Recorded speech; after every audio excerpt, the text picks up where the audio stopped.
And ఇక్కడ కొబ్బరన్నం కోడికూర taste చేస్తే ఖచ్చితంగా మళ్ళీ ఆర్డర్ చేస్తారు. ప్రజెంట్ డేస్లో పలావులు, బిర్యానీ, ఫాస్ట్ ఫుడ్లు తిని బోర్ కొట్టి అమ్మ ఆవకాయ అన్నట్లు మన ట్రెడిషనల్ ఫుడ్ అయిన కొబ్బరన్నం కోడికూర తిందామని కాకినాడలో మంచి ట్రెండింగ్లో ఉన్న ఉగ్గు రెస్టారెంట్ని మా వారితో కలిసి విజిట్ చేశాను. రెస్టారెంట్ అంబియన్స్ మాత్రం సింపుల్లీ సూపర్ అదిరిందంతే. కొబ్బరన్నం కోంబో, అలాగే వీరు రీసెంట్గా ఇంట్రడ్యూస్ చేసిన వైట్ రైస్ కోంబో ఆర్డర్ చేశాము.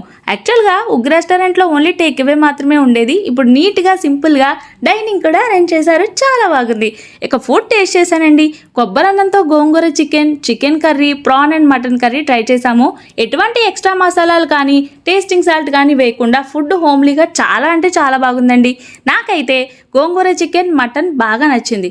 ఇక్కడ కొబ్బరన్నం కోడికూర మస్ట్ ట్రై అని చెప్తాను. సో మా లంచ్ ఫినిష్ చేశాక ఒక స్వీట్ రాగి తోపా ఇచ్చారు, టేస్ట్ వేరే level. Finally fruit lassi taste చేసి మా లంచ్ కంప్లీట్ చేసేసాము. ఉగ్గు అంటే హోమ్లీ ఫుడ్ అన్నమాట. ఒక్కసారి ట్రై చేసి చూడండి, మంచి ఫుడ్ని ఎక్స్పీరియన్స్ చేస్తారు. సో విజిట్ చేయలేకపోతే ఆన్లైన్ జొమాటో, స్విగ్గీలో కూడా ఆర్డర్ చేసుకోవచ్చు.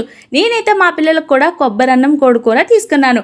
ఈ ఉగ్గు రెస్టారెంట్ వచ్చేసి కాకినాడ JNTU స్టేడియం నుండి రమణీపేట వెళ్లే రోడ్లో HP గ్యాస్ ఆఫీస్ పక్కనే ఉంటుంది. ఇంకెందుకు లేట్, మరి మీ ఫ్రెండ్స్ అండ్ ఫ్యామిలీ మెంబర్స్కి షేర్ చేసేయండి. వీడియోని లైక్ చేయడం మర్చిపోకండి.